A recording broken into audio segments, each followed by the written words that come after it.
In collaboration with the Alameda County Bar Association, this is Love Thy Lawyer, where we talk with members of the ACBA about their lives and legal careers. I'm Louis Goodman, the host of the LTL podcast, and yes, I'm a member of the Alameda County Bar Association. Emily Dahm is a partner in the Pleasanton-based firm of Bonjour, Thorman, Burns, Dahm, and Wargo. She has extensive felony and misdemeanor trial experience, and before going into private practice, honed her criminal skills as a San Francisco public defender. Emily also has experience as a civil litigator in connection with both state and federal contract and corporate legal matters. She's worked in Hong Kong and mainland China, and as a result, she has street proficiency in Mandarin. She is a long-term member of the Alameda County Bar Association, and perhaps most impressive to me, she is a strong climber when riding her bike in the Oakland Hills. Emily Dahm, welcome to the Alameda County Bar Association and the Love Thy Lawyer podcast. Thank you so much for having me, Lou, and I will slowly but steadily, disabuse everyone that everything you just said was true. I am a mediocre climber on my bike in the Oakland Hills, but I sure try. How about the Mandarin skills? Okay, so the Mandarin was definitely very oversold. 20 years ago, I would say that would be an accurate description of my Mandarin skills. Now, not so much. Where are you speaking to us from right now? I'm in my office in Pleasanton. How long have you been in that practice? Just a smidge over 7 years now. I set it up a little bit in the introduction, but perhaps you could tell us in your words how you see your practice. We have sort of two main practice areas. One half of our practice is criminal defense. The other half of our practice is plaintiff side personal injury. Where are you from originally? Well, no one particular place. I moved about 8 or 9 times before college. So just kind of the upper Midwest.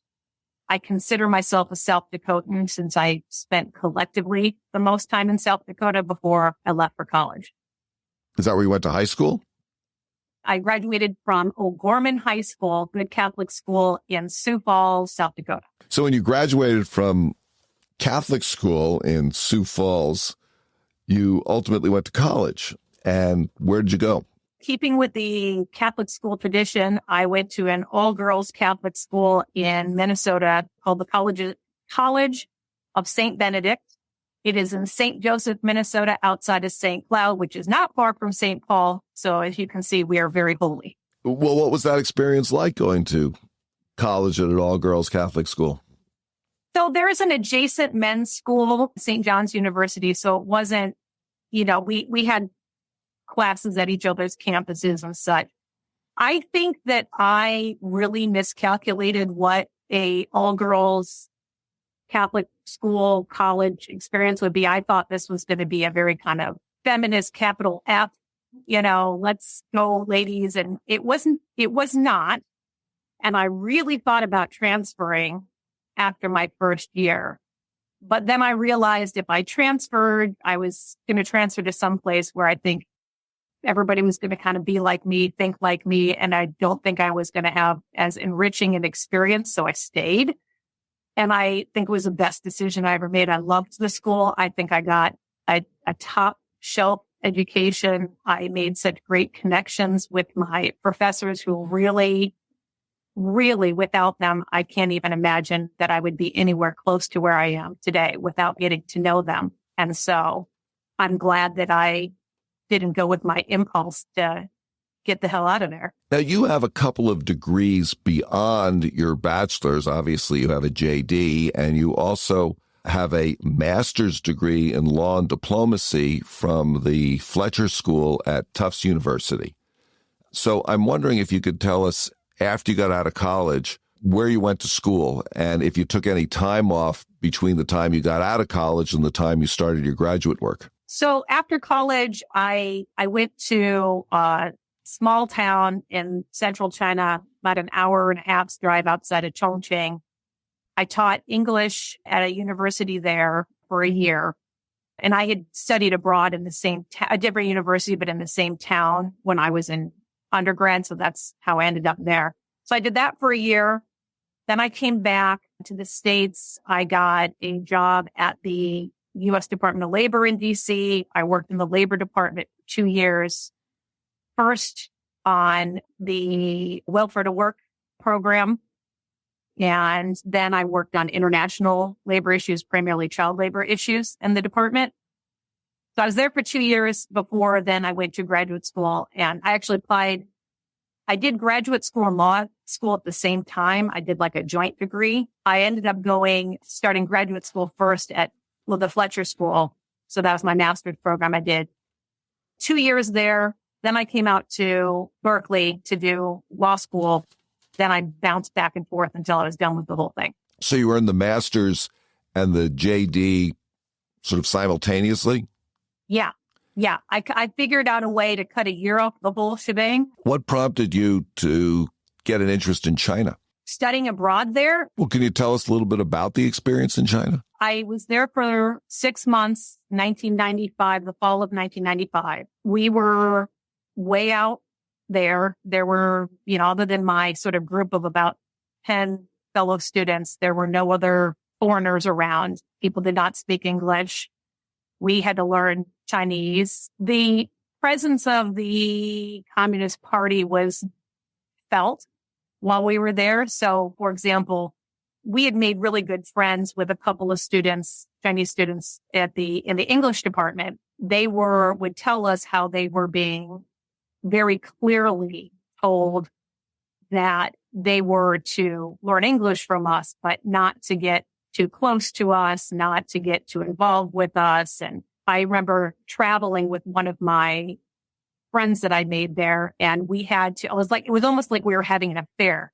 We went to the bus stop, but we had to get on the bus. We had to pretend like we didn't know each other. We had to walk from different directions. We sat in different spots on the bus until that person was convinced that there was nobody who was going to snitch on us on the bus. And then we could actually hang out together. And then on the way back, we had to do the same thing and pretend like we didn't know each other. We just happened to be on the same bus, because she would have gotten in a whole bunch of trouble if she traveled with me. When was it that you first decided that you wanted to be a lawyer? When was it you first decided that you wanted to apply to law school? And those don't necessarily have to be the same answer. I don't know if it was me or if it was my family. Let me put it this way. The first suggestion that I should be a lawyer was when I was about 8 years old. My nickname my grandpa gave me was the Mouth. And, I earned it very much through my teenage years. My poor mother, I just argued and debated her on everything. I just exhausted her, always advocating for something, some idea, some person. And I just loved it.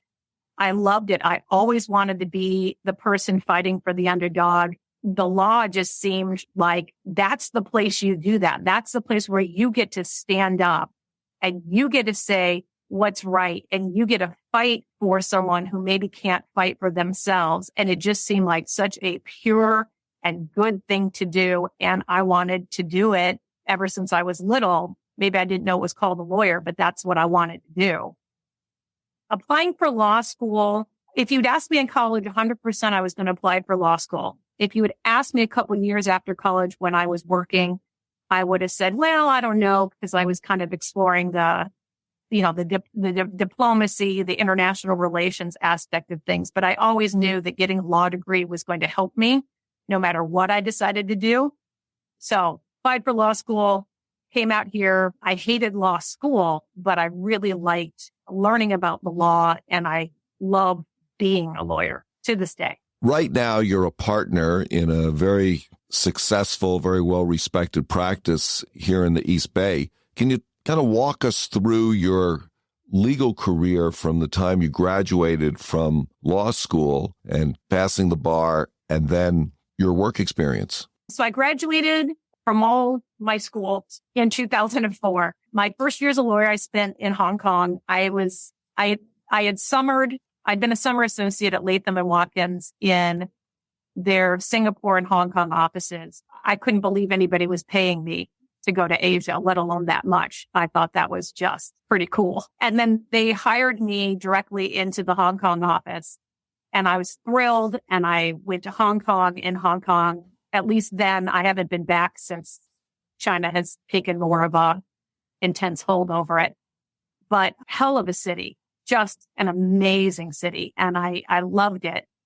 But I was doing project finance, which did not take my height to the highest height, or my heart to the highest heights. It became really clear to me within that first year that this is not for me. This is not what I want to do. And if I don't make a change, I'm going to get stuck here doing this kind of law. So I had spoken to the partners there and said, I will go do litigation in any office that this firm has worldwide. You put me anywhere you want, but put me in litigation, because this is, not for me. And I just got lucky that the San Francisco office was really understaffed, and they had a big case, and they just did not have enough junior associates to put on it. So they said, you want to go to San Francisco? And I thought, well, that's easy. I just graduated from Berkeley. I love it out in the Bay Area. All my friends are still there. So I moved back, and I worked in Latham's San Francisco office for about another couple of years. And, there's litigation, and then there's being a trial lawyer.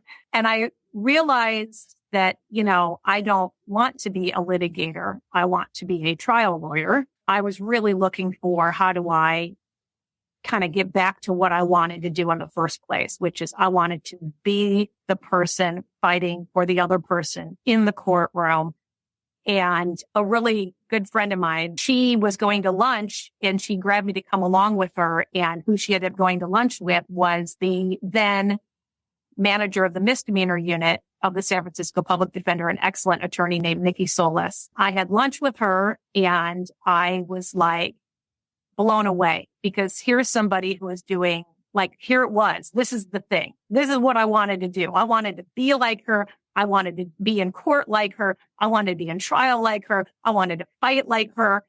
And so I kind of fangirled her, and I was sending her my resume, and I was like, if you guys are ever hiring. And it took a while, but then I got the call and interviewed, and then became a San Francisco Public Defender. How long were you there? 8.5 years. And I loved it. Loved it. Best job on earth. I got paid with the government to mess with the government. I mean, it's a thing of beauty. Kind of describe becoming a public defender. It's sort of like, when you come home after a long day and you put on your comfy clothes, your sweatpants, your slippers, just everything is just like, oh, this is perfect. That's how I felt. That felt like home to me. That felt like I finally found the right way to be a lawyer for me. And I just think it's the greatest job on earth. Now, you ultimately took those skills that you learned as a public defender and moved to a private practice. I did. How does being in private practice as a criminal defense attorney differ from being a public defender? I would say that the number one thing that is so different is you have to talk about money, Yeah, I know. Yeah. There is a purity to being a public defender where, I don't have to worry about that. If the case should go to trial, the case should go to trial, and have to talk to the client about how much this is going to cost. If we need an expert, we need an expert. We don't have to talk about that stuff. So that is very, very different. And that is a skill, and it is something that I felt took a little bit of time to get used to talking to clients about that.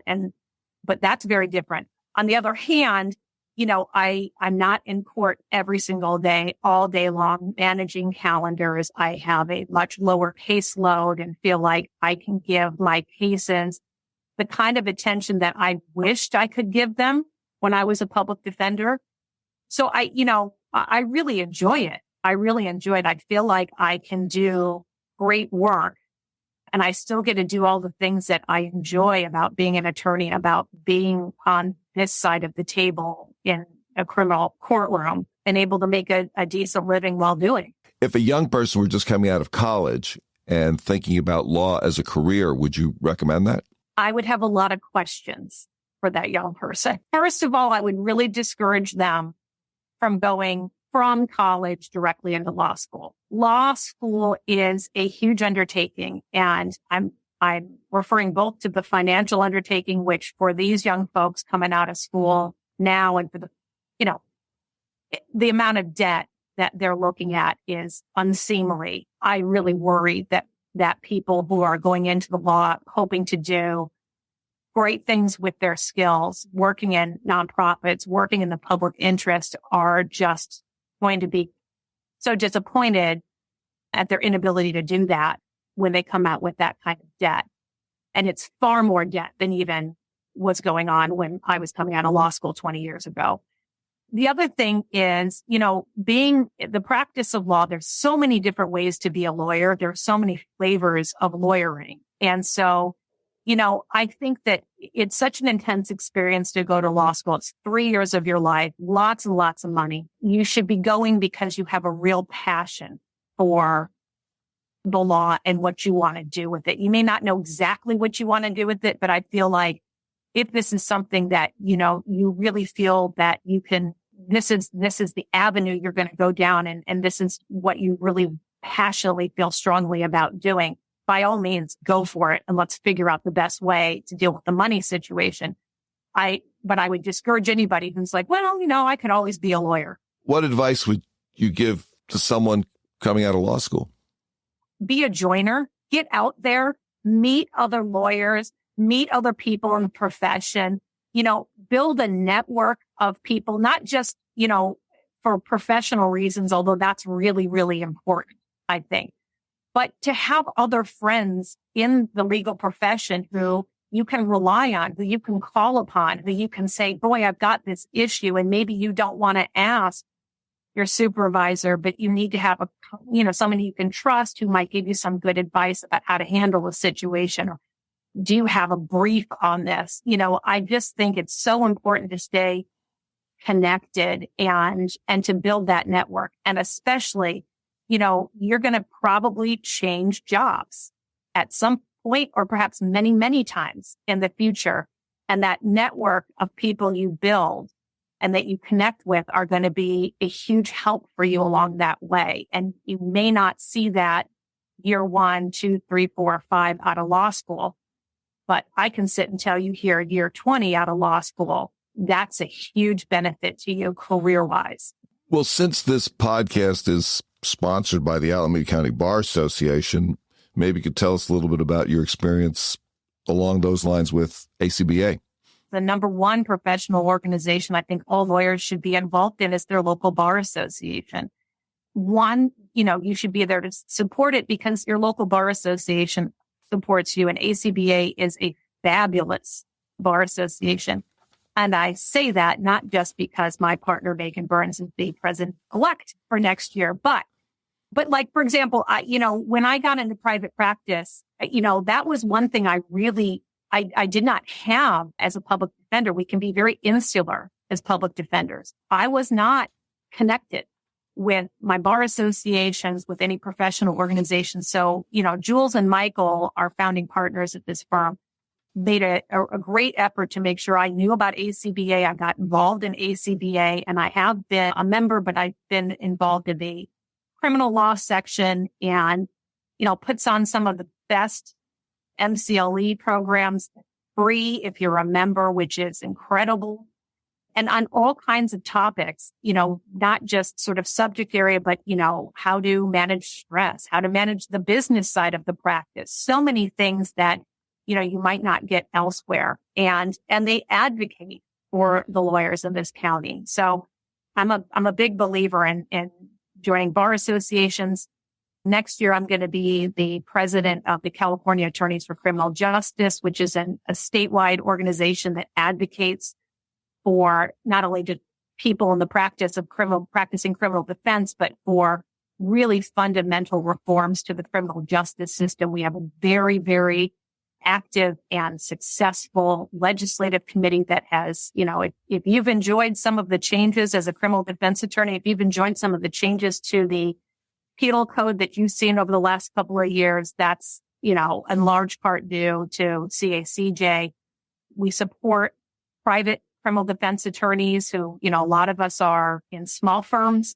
or we're solos and we don't have that big office support that you get in a public defender's office. So it's a great way to meet other practitioners, to support other practitioners, and to get a lot of training and experience. We put on with CPDA, which is the California Public Defenders Association. We put on every year the annual death penalty conference, which is huge amount of training, not just on handling death penalty cases, but on all aspects of criminal defense. And if you haven't gone, ask somebody. You should go. And I suppose if you're a deputy district attorney, listening to this, you now know who to blame. Yeah. That's right. I'll take the heat. I got no problem. Let's say that you came into some real money, a few $1 billion, let's say $3 or $4 billion. What, if anything, would you do differently in your life? Okay, my son and I have had many discussions about this because this is where he liked to go on walks with me, especially during COVID, and that was his. If you had unlimited money, so my son and I have developed any number of dream homes in various locations around the world. We naturally have a mountain dream home. We have our beachside dream home. We have our dream home in the Alps. So I think I would probably buy a lot of homes so that I could go visit different locations. And all of these homes have guest homes, guest facilities. So I would be entertaining as many people as I could at my new dream homes. So we can come visit? Absolutely. It'd be boring to be there by myself. Do you think the legal system's fair? Of course not. But it's the best one we got, and I wouldn't trade it for another. I am committed, and I think just about every lawyer who involves themselves in the legal system is committed to improving it. And I think that's what we do. We've got a lot of room for improvement. But, I spend all day around lawyers who are trying their damnedest to improve it. And I think that's what makes it so fun to keep practicing. We have a number of people who are on the call with us, and I would like to give them an opportunity to ask some questions or make a comment. I'm going to come back at the end with a couple of questions for you. But what I'd like to do is open it up right now, and if we could start with, and by the way, if you're a little late to getting to the program, this is like law school. You're going to get called on, so get ready to have a question or a comment. Half these people are in my office. You're going to watch them drop off like flies now. That's all right. Well, then you'll buy them lunch. Either that or they're going to give me trick questions. Lee Maritano, do you have a comment or question for Emily? I sure do. Hi, Lee. I was just going to type into the chat. I was curious if you have any best tips for preparing for trial. Yeah. Oh, okay. I think everybody's, you got to kind of figure out what your process is and what works for you. I'm one of those people who I have to touch every piece of paper in the case. I still, even though I have everything digitally, I still am a binder person. I need to flag everything and highlight everything. That physical act, marking up the documents, helps commit all that information to my brain. And then it's like I have a map in my head of where everything is. Being prepared is, it sounds like such a cliche, but boy, it is everything. Knowing your case, knowing the evidence, knowing where it's at. And I will say this until I'm in the grave. He or she or they who know the evidence code will prevail in court. Know your evidence code. If you've got a piece of evidence, how are you getting it in? No, for real. How are you getting it in? What's the objection you're going to get? And how are you going to respond and get it in? If the other side has a piece of evidence that you don't want in, how are you keeping it out? For real, how are you keeping it out? What is the objection? What is the basis for your objection? Why are you right? But know your evidence code and be prepared. And like I said, if you're going to be the proponent of some evidence or some testimony that you think is going to draw an objection, be ready for it. Be ready for it. Because the other side may be doing it on the fly, but if you prepared for it and you know what the section is that says it's admissible, and you know what the case is that interpreted that, probably going to win. How about Kathy Rivera? Kathy is my paralegal on my criminal side of the case, of my cases. How do you separate yourself from your cases to your everyday life? I don't. You know this. I don't. I mean, I would love to say that you can go home and turn off the switch, but I think any criminal defense attorney And I'm sure a prosecutor would say the same thing. Doesn't turn off. And I think you bring yourself into your cases. They come home with you. I think that's just sort of part of it. I don't see any way. This is sort of what I've always said about being an attorney. I have never had a boring day in my profession. And not all my days are easy, but I've never had a boring day. And sometimes you feel things very intensely in your cases. And you feel things very intensely when you're talking with clients, because I'm meeting somebody and they're my client. Things have not been going real well for them. They would not need my services if everything's going great. So I am usually helping people at their lowest. And it can be very emotional. Christine? Oh, sure. What is the funniest thing that's happened or that you remember happening to you in a trial? Years ago, when I was a public defender, which my client was accused of making love to a BART seat, he was charged with indecent exposure, which, if you know, indecent exposure requires that you are intentionally exposing your genitals with the intent that other people look at them. So essentially, everybody look here. And my point to the jury was that while certain parts of his anatomy may have been exposed, they were not visible, nor was he intending to direct the public to look at them because of where he was seated on the BART seat. So when I did my closing argument, I took two of the chairs from the courtroom and set them up as if they were a BART seat. And I, in my suit and heels, began mimicking the behaviors my client was reportedly doing with himself across those chairs. But the whole point, and I told the jury, I said, look, it's going to get a little freaky deaky, but I got a reason for doing this, because the point is he was below the seat line. And yeah, I got the verdict I wanted. It was lewd, but not indecent. And the whole point was I had to do some pretty crazy stuff in front of the jury. I thought the judge was going to die of embarrassment. She was a very straight-laced, decorum type person, and me mimicking male masturbation in her courtroom was probably not what she thought was going to happen on her Monday. How about Masha Golami? Masha is our excellent associate on our personal injury side of our practice. I told you you're going to get my whole office, Will. Hello. Yeah, I am. I work with Emily. So I am biased, but I work with Emily because she's one of the best attorneys I've ever met. And so it's a sense of pride that I work with her and I stick around. Emily, if you weren't a lawyer, what would you do other than what I would guess is comedy? It's so funny because I think about if I could never practice the law anymore, what would I do? And I don't know if I would be any good. I think I'm funny. I think other people think I'm funny. I don't know if that means I would be good comedian. So I probably would get up and bomb a whole bunch, but that's probably what I would try. I can't think of anything. I don't know. It just seems like a tragedy to me to not be able to be a lawyer. And so I don't even know what I would do. I would have to find something else that was in the realm of advocacy. I can't imagine not being an advocate for somebody or some worthy cause. Lisa Simmons. Hi, Lewis. Always a pleasure. Thank you so much for continuing to provide this amazing program and always have stellar guests like Emily. Hi, Emily. Hi, Lisa. Hi, I had the pleasure during COVID when I was opening my practice to speak with you on the phone, and I've been looking forward to seeing your face and speaking with you again, and it's a real pleasure to join in. Well, thank you so much. It's good to see you again. Thanks. And I have to say, your dedication on the BART seat reenactment is standard now. One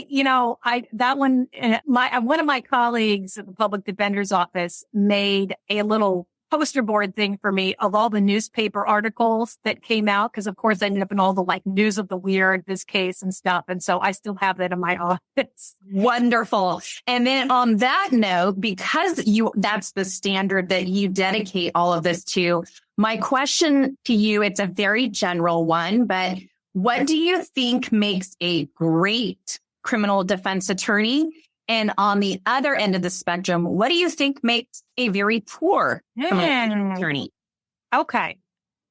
I think to be a great criminal defense attorney, you have to start with being empathetic. I mean, if you don't care about your clients, if you don't get to know them, if you don't understand sort of what brought them to need your services in the first place, I think you're going to really have a hard time advocating for them. You have to really understand them and understand who they are and all those pushes and pulls on them. And I think it helps very, very much if you are competitive. Most of the good lawyers I know are either former athletes or they have some sort of other like sport or hobby that they are competitive in. I think you have to be competitive. And I think particularly being on the criminal defense side, I joke and tell my son that I'm a professional loser, that I'm like one of those, blow up, things that, you punch it and it comes right back up for more. You have to be resilient. You have to be competitive. And I feel like being on this side of the table, so much is stacked against you that when you actually get you get a motion granted, you get that beautiful not guilty. It was so hard to get it that it just is such a feeling of euphoria and accomplishment that I just can't imagine it feels anything like that when you're on the other side and those come so easily. And you feel like you're doing the good fight. What makes a bad criminal defense attorney? Laziness. I think being callous, like assuming your clients are guilty, feeling that because they're not worthy of your best effort. You can see that people who are, and like I said, being a criminal defense attorney, listen, whether your client committed the charged offense is only one half of the damn question. The other half is, okay, if they did and the government can prove it and the government can do it without lying, cheating, or stealing, that doesn't answer the next question, which is what is the fair and just punishment in terms of the totality of the circumstances, not just of the crime, but of the defendant. And so, if you walk in there with an attitude towards, your clients that these are people not worthy of your best effort, like you have in my opinion, no business being in that line of work. Sounds like being a prosecutor would be a great job. Tom Butzbach. Mr. Goodman, you're doing a beautiful job. I have a comment today that is kind of crazy, but Emily, you show so much joy towards the field. Before I saw you speak today, I was going to quit the business. After seeing you today, you've made me think that I'm going to continue and try to find the same joy you do. It's contagious. It's awesome. Well, thank you. I would like to say, I'm not always joyous. That's for sure. No, you have ups and downs. Well, everybody does, but the general joy is there. The other thing that was interesting to me is the idea that when you're in a profession like the law, you can't just leave it at night. Like everybody thinks that you can turn it on and off. Any profession, I think that's hard to leave. So I really appreciated that answer that you gave. One of the most important things that I see that you do is you pause before you talk. And that is such an important, for me, it just means that you're thinking, and I just love it. So thank you for your interview today. I learned a lot. Well, thank you so much. Emily, if someone wants to get in touch with you, perhaps to discuss being represented by you or your firm, or an attorney would like to get in touch with you to talk to you about a case, what's the best way to contact you? So I would say just go to our website. It is www.bonjour, like the French word for hello, bonjour, BONJOUR, and AND, Thorman, THORMAN.com. Those are the last names of our founding partners, Jules Bonjour and Michael Thorman. Excellent, excellent, excellent lawyers who I'm so thankful to have had the opportunity to practice with and get to know. Stellar lawyers, even better human beings. And I can tell you from personal experience that if you Google Emily Dahm, DAHM, attorney, you will come up with a link to the Bonjour and Thorman website. That's right. Emily, is there anything that you wanted to bring up or discuss or comment on that we haven't had a chance to touch on already? I don't think so. I'm sure I've said too much. On behalf of everybody who has been on this call, and on behalf of the Alameda County Bar Association and the Love Thy Lawyer podcast, Emily Dahm, thank you so much for joining us today on the podcast. It really has been a pleasure to talk to you. Thank you so much, Lou. It's been awesome to be here, and thank you everyone who joined. That's it for today's edition of Love Thy Lawyer in collaboration with the Alameda County Bar Association. Please visit the lovethylawyer.com website, where you can find links to all of our episodes. Also, please visit the Alameda County Bar Association website at acbanet.org, where you can find more information about our support of the legal profession, promoting excellence in the legal profession, and facilitating equal access to justice. Thanks to Joel Katz for music, Brian Matheson for technical support, Paul Roberts for social media, and Tracy Harvey. I'm Louis Goodman.